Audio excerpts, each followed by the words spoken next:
Fair price dealers association का लंबित 8 सूत्री मांग माननीय मुख्यमंत्री जी के पास, माननीय मंत्री महोदय के पास, विभागीय सचिव विनय कुमार जी के पास लगातार हम लोग रख रहे थे। 4 बार प्रदर्शन भी कर चुके हैं, 3 बार हड़ताल भी कर दिए हैं। चारों बार प्रदर्शन, तीनों बार हड़ताल में सरकार से वार्ता हुई और वार्ता में आश्वासन मिला कि लंबी जो जायज मांगे दिया जाएगा, लेकिन एक भी मांग पर न तो विचार किया गया, न ही कोई आदेश निर्गत किया गया है। हम लगातार उनको अल्टीमेटम पर अल्टीमेटम दे रहे हैं, लेकिन कान में कड़वा तेल डालकर कहावत है उस ढंग से सोए हुए विभाग एवं विभागीय मंत्री अब बिहार के 55,000 जन वितरण दुकानदार और 38 जिला और सभी प्रखंड के जन वितरण दुकानदार प्रण कर लिए हैं कि 21 मार्च 2022 को पटना के गर्दन विभाग में लंबित 8 सूत्री मांग के लिए प्रदर्शन किया जाएगा। लंबित 8 सूत्री मांग जो फेयर प्राइस के लंबित 8 सूत्री मांग है, जिसमें प्रमुख मांग जो मुख्यमंत्री से स्तर से होने वाला है, जन वितरण विक्रेता या उसके नॉमिनी को सरकारी सेवक घोषित किया जाए। अगर इसमें कोई तरह की अड़चन है या देरी होता है तो 30,000 रुपया प्रति माह मानदेय दिया जाए तत्काल। जब तक उसमें भी दिक्कत होता है तत्काल 300 रुपया कमीशन जो भारत सरकार को खाद्य आपूर्ति विभाग के सचिव के द्वारा पत्र लिखा गया है लड़ाई के दौरान, प्रदर्शन के दौरान, उस पत्र के आलोक में 300 रुपये कमीशन प्रति क्विंटल कमीशन दिया जाए। यह जायज मांग है, पत्र भारत सरकार को लिखा गया है। चौथा है आपका जो 17 रुपया कमीशन सरकार का डोर स्टेप डिलीवरी का संकल्प आदेश, विभागीय सचिव का संकल्प आदेश है, उसमें स्पष्ट कर दिया गया है कि जन वितरण दुकानदार पहुंच से वितरण करेंगे तो 70 रुपया के अलावा 17 रुपया अतिरिक्त कमीशन दिया जाएगा, यानी 70 प्लस 17 87 रुपया कमीशन दिया जाएगा। 17 रुपया कमीशन नहीं दिया जा रहा है, जिसके लिए हम लोग लगभग 2 साल से 1 रुपया भी 17 रुपया कमीशन पहुंच संचालक को नहीं दिया जा रहा है।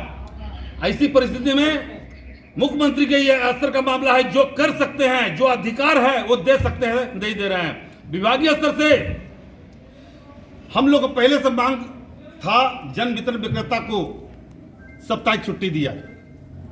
अब कोई भी बात बताइए, जन वितरण दुकानदार खाद्यान्न करने जाते हैं या तबियत खराब हो जाता है और उसी परिस्थिति में जाते हैं दुकान बंद करके, दुकान रद्द या FIR, 2 ही चीज होता है। निलंबन प्रक्रिया नहीं कर दिया, समाप्त कर दिया गया। क्यों भाई?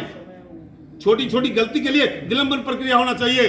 साप्ताहिक छुट्टी और निलंबन प्रक्रिया मांग कर रहे हैं। हम लोग का मांग है पूर्व विभागीय अनुकंपा। झारखंड में जब बिहार और झारखंड एक था उस वक्त पूर्व विभागीय अनुकंपा था और झारखंड में अभी भी मिल रहा है, लेकिन बिहार को यह सुविधा काट दिया गया है। ऐसा क्यों? हम लोग मांग कर रहे हैं पूर्व विभागीय अनुकंपा दी जाए। हम लोग ये भी मांग कर रहे हैं कि अगर जन वितरण विक्रेता को जो 2 नॉमिनी के लिए बनाने का आदेश विभागीय सचिव यानी सरकार दी है कि अब जन वितरण दुकानदार दुकान चलाएंगे तो 2 नॉमिनी रखेंगे। वो अपना बेटा को, अपने परिवार को लोग रखे हुए हैं, उससे काम ले रहे हैं। और उसी परिस्थिति में जब जन वितरण दुकान संचालक हैं तो अनुज्ञप्ति में साझेदारी बनाया जाए नॉमिनी को। अरे विभाग का ही आदेश है नॉमिनी बनाए तो साझेदारी क्यों नहीं बना देते हैं? इसलिए ये भी हम लोग मांग कर रहे हैं। चौथा मांग है नेट वेट में खाद्यान्न दिया जाए।